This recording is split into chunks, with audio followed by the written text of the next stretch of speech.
Noticias de última hora. Esto es lo que se sabe de la movilización convocada por el presidente Daniel Noboa hacia la Corte Constitucional. Ministros, asambleístas y secretarios de Estado han difundido la convocatoria a la marcha de este 12 de agosto. Para este martes, 12 de agosto de 2025, el presidente Daniel Noboa convocó a una movilización en dirección a la Corte Constitucional, en Quito, para protestar por la suspensión provisional de 17 artículos de las leyes de solidaridad nacional, inteligencia e integridad pública. El mandatario hizo la convocatoria el pasado 6 de agosto y ratificó su decisión un día después. Alzaremos nuestro grito de protesta porque no permitiremos que quienes se oponen al trabajo, la seguridad, a la paz nos tiren abajo leyes aprobadas para derrotar al terrorismo, a la corrupción y a la pobreza. Leyes aprobadas por la Asamblea, los representantes del pueblo, por personas electas por ciudadanos, cosa que ellos nunca fueron, enfatizó Noboa en eventos públicos. En más noticias. Cancillería del Ecuador se pronuncia tras la muerte del senador colombiano Miguel Uribe. La cartera de Estado condenó y rechazó toda forma de violencia y se une al llamado a la solidaridad y a la unidad en la región. El Ministerio de Relaciones Exteriores de Ecuador extendió sus condolencias por la muerte del senador y aspirante presidencial colombiano Miguel Uribe Turbay. Este lunes, 11 de agosto, la Cancillería ecuatoriana emitió una nota de pesar por el deceso del político y expresó su más profundo pesar y sentidas condolencias a sus familiares, amigos y a todo el pueblo de la República de Colombia. A su vez, la cartera de Estado condenó y rechazó firmemente toda forma de violencia y se une al llamado a la solidaridad y a la unidad en la región. El pasado 7 de junio, mientras Uribe Turbay ofrecía un discurso en un mitin, en Bogotá, un menor de edad le disparó al senador. Todo quedó grabado en videos que recorrieron el mundo a través de las redes sociales. Uribe Turbay, de 39 años y senador del partido de derecha Centro Democrático, estaba ingresado desde el día del atentado en la Clínica Fundación Santa Fe de Bogotá, donde fue sometido a varias intervenciones quirúrgicas y, aunque llegó a tener alguna mejoría, nunca superó el estado crítico. El pasado sábado, la Fundación Santa Fe informó que el político había sufrido una hemorragia en el sistema nervioso que agravó su estado de salud, mientras que este lunes, 11 de agosto, confirmó su muerte. Tras la muerte de Uribe, su esposa, María Claudia Tarazona, emitió un mensaje: "Pido a Dios que me muestre el camino para aprender a vivir sin ti. Descansa en paz, amor de mi vida, yo cuidaré a nuestros hijos". En más noticias. A las 11 de la mañana está prevista la marcha convocada por el presidente Daniel Noboa, que se dirigirá hacia la Corte Constitucional como muestra de rechazo por la suspensión temporal de artículos de leyes recién aprobadas en la Asamblea Nacional. Aquí. Y muchísima atención, según especialistas jurídicos, las 7 preguntas de la consulta popular pasarían a la Corte Constitucional para su análisis. El proceso puede tardar 2 meses. Las 7 preguntas enviadas por el presidente de la República, Daniel Noboa, para una tentativa consulta popular en el mes de diciembre, tendrán que pasar por la Corte Constitucional. Ismael Quintán, abogado constitucionalista, nos explica que 2 de ellas ya tienen un trámite previo. El caso de bases militares solamente ya está pendiente de dictamen de constitucionalidad. Ese ya está en manos de la Corte. Y el caso de partidos políticos, entiendo que esa tiene informe recién para segundo debate. Entonces, sin que haya concluido, al menos en el caso de base de partidos políticos, el trámite parlamentario, la Corte no puede pronunciarse. Las primeras además implican modificaciones constitucionales, es decir, que serán parte de un referéndum. Primero que debería ocurrir, es decir, una vez que el presidente envíe estas preguntas a la Corte Constitucional, la Corte va a tener que dictaminar la vía que hay que seguir. Sí le va a tener que decir al presidente si esas propuestas, elaboradas como están, son tramitables vía enmienda, vía reforma, o si en el peor de los escenarios se requiere una asamblea constituyente. Y la séptima, que tiene que ver con los casinos y juegos de azar, es una pregunta de carácter plebiscitario, lo que quiere decir que no tiene la necesidad de aprobación de un texto normativo concreto. De decirle sí al presidente de la República, la Asamblea Nacional tendría que instrumentar un proyecto de ley, aprobarlo, donde se regule cómo se va a desarrollar este tema de los juegos de azar, de los casinos, la destinación de ese régimen tributario que el presidente propone para combatir la desnutrición crónica infantil. Según Hernán Salgado, expresidente de la Corte Constitucional, una vez que lleguen las preguntas a la Corte Constitucional, estas tendrán que pasar por un análisis exhaustivo que durará aproximadamente 2 meses. La Corte Constitucional tiene que ver que esas preguntas no tengan ese sesgo de ya inclinar al ciudadano a dar una respuesta positiva. Tienen que ver que esté totalmente independiente y luego tiene que ver cuáles son las razones que se alegan para tales y cuales preguntas. Es por esto que ambos coinciden que sí es factible que estas preguntas concernientes a temas de seguridad, empleo, economía y política pueden darse a finales de este 2025.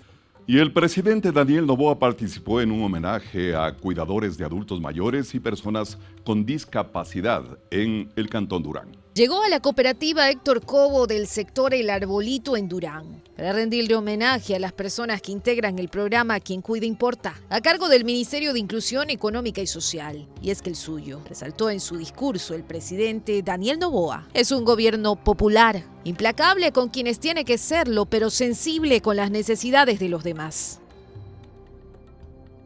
Este gobierno se ha caracterizado por ser fuerte, pero también por tener corazón, por ir a los barrios, por ver las necesidades reales y por apoyar en todo lo que se pueda a las personas. Por eso seguimos hasta el día de hoy siendo un gobierno popular, un gobierno que la gente tiene esperanza y que la gente sabe que le ha tocado hacer cosas que ningún otro gobierno se atrevió a hacer antes y que nosotros estamos poniéndole ya un alto a toda desigualdad, a toda injusticia y a toda falta de control. Sentenció el mandatario. Previamente entregó certificados a los homenajeados, los cuidadores de personas con discapacidad y de la tercera edad que habitan en este cantón de Guayas. 879 en total quienes reciben capacitación y ayuda económica de parte del gobierno central. Ustedes también construyen el país día a día con cariño y con paciencia. Contra toda adversidad, contra todo golpe, ustedes siguen acompañando a las personas que más necesitan ese acompañamiento. Eso es digno de admiración y tendrán mi respeto eterno siempre. A ellos, el ministro de Inclusión Económica y Social, Harold Burbano, les dio otra buena noticia. El Ministerio de Inclusión Económica y Social, bajo su encargo, señor presidente, ha aumentado para Durán el presupuesto exclusivo para personas cuidadoras de personas con discapacidad. Como parte de la estrategia de reconstrucción del tejido social que contempla el plan de recuperación de la seguridad. Todo el país hay cerca de 74.500 cuidadores adscritos al programa y más de 81.300 personas que reciben los servicios y ayudas del MIES. La eliminación del Consejo de Participación Ciudadana y del financiamiento estatal a los partidos y movimientos políticos también están entre las preguntas del referendo. La situación jurídica de Augusto Verduga, que en los chats del caso Ligados aparece con el alias de Mónica. La detención en su momento de José Carlos Tuárez, expresidente del Consejo de Participación Ciudadana, son solo el reflejo de lo que ha sucedido en ese organismo en los últimos años. Ahora el presidente de la República propone una pregunta en la consulta popular para que los ecuatorianos definan el futuro del Consejo de Participación Ciudadana. Se consultará sobre su posible eliminación.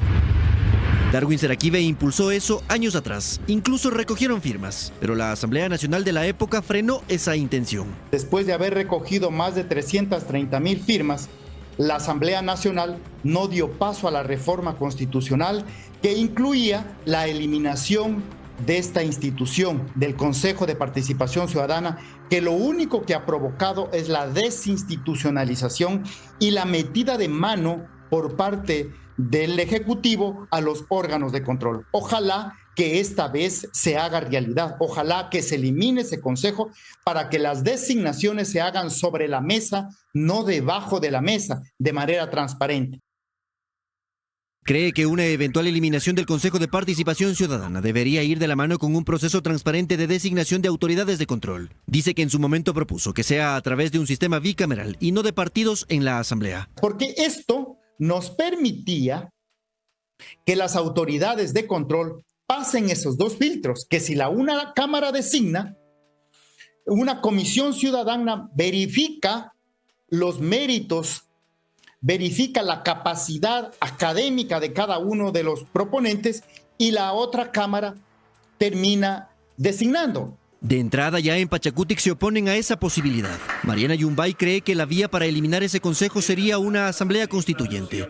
Quieren modificar, pues llamen a una asamblea constituyente y ahí el pueblo ecuatoriano dirá sí o no. Otra pregunta plantea la eliminación del financiamiento que el Estado entrega a los partidos y movimientos políticos. Es decir, que las organizaciones políticas busquen su financiamiento. También debe ser regulado. Nosotros creemos que el Estado ecuatoriano debe disminuir la cantidad de recursos que se invierten en los partidos políticos. Esta pregunta también genera reacciones en el Parlamento. Algunos legisladores dicen que esperarán al contenido de los anexos para emitir un criterio. Comisión Interamericana pidió información al Estado ecuatoriano sobre las investigaciones del crimen del comandante Jorge Gabela. La Procuraduría pidió información a la Corte Constitucional, ya que el Estado fue notificado de una petición que hizo Patricia Ochoa, viuda del comandante. En la Comisión Interamericana de Derechos Humanos se analiza un pedido planteado alrededor del asesinato del comandante de la Fuerza Aérea Ecuatoriana Jorge Gabela Bueno y de información al Estado ecuatoriano. La Procuraduría General del Estado solicitó a la Corte Constitucional que le remita los expedientes que reposan en sus archivos respecto de una acción extraordinaria de protección en la que ordenó la reconstrucción del tercer producto o informe final que elaboró el perito argentino Roberto Mesa Niela dentro de una investigación no judicial del asesinato de Gabela ocurrido en el 2010. Así también, solicitó el expediente de una acción extraordinaria de protección, sobre la que todavía no hay un fallo y que lo planteó la exfiscal general Diana Salazar. La exfiscal acudió a la Corte Constitucional luego que el exjuez de la Corte Nacional de Justicia Luis Rivera sobreseyó a 18 miembros de las Fuerzas Armadas, el exministro de Defensa Javier Ponce y a otras personas naturales que eran procesadas por el delito de peculado. La sentencia de Rivera se dictó en junio de 2023. El recurso se maneja de forma reservada en el portal de la Corte. El 1 de julio de 2025, la Procuraduría General informó a la Corte Constitucional que el Estado ecuatoriano ha sido notificado con una petición denominada Jorge Fernando Gabela Bueno y familia que la presentó su viuda, Patricia Ochoa. Según el documento de la Procuraduría, Ochoa informó a la Comisión Interamericana de Derechos Humanos que el asesinato de su esposo fue tratado bajo las disposiciones del Código Penal de la época y no fue abordado como una violación a los derechos humanos ni como un delito de carácter internacional. Esto, pese a las circunstancias que rodeaban el caso, como las denuncias de corrupción y las amenazas previas que el general Gabela había reportado. Adicionalmente, Ochoa detalló a la comisión, que es parte de la Organización de los Estados Americanos, que se cerró la investigación del caso por prescripción y dejó a la familia sin acceso a la justicia, a la verdad y la reparación, lo que produjo la violación a los derechos determinados en la Convención Americana sobre Derechos Humanos, entre estos, el de la libertad de expresión y la inviolabilidad, el derecho a la integridad personal y a las garantías judiciales y a la protección judicial. El comandante Jorge Gabela denunció en el 2008 posibles vicios de corrupción en la compra de 7 helicópteros Drup para la Fuerza Aérea Ecuatoriana a una empresa denominada Hindustan Aeronautics Limited de origen indio, que concretó el Ministerio de Defensa en ese entonces, en el gobierno de Rafael Correa. De los 7 helicópteros, ninguno está operativo. 4 se accidentaron y los 3 restantes fueron inhabilitados y guardados en espacios de la Fuerza Aérea Ecuatoriana en Guayaquil. En el régimen de Correa se creó una comisión interinstitucional para investigar el caso y se contrató al perito Roberto Mesa. La exministra de Justicia y hoy asambleísta del correísmo Ledy Zúñiga informó en el 2015 que el asesinato fue un delito común. Sin embargo, Ochoa denunció que no recibió el informe completo y tiempo después, el perito denunció que lo que él investigó, aparentemente, había sido alterado y mutilado. Finalmente, Ochoa junto con la Defensoría del Pueblo recurrieron a una acción de acceso a la información para tener el informe, pero sin éxito. El último paso fue una acción extraordinaria ante la CC, cuyos 9 jueces determinaron el 17 de febrero de 2023 que se vulneró el derecho a la verdad de Patricia Ochoa y su familia. Roberto Mesa lo entregó en julio de ese año y concluyó que el crimen de Gabela tuvo como móvil las denuncias que hizo sobre actos de corrupción en la compra de los helicópteros. En la Fiscalía General se abrió una investigación por la sospecha del delito de ejecución extrajudicial, del que no se conoce su estado. Seguimos con las noticias.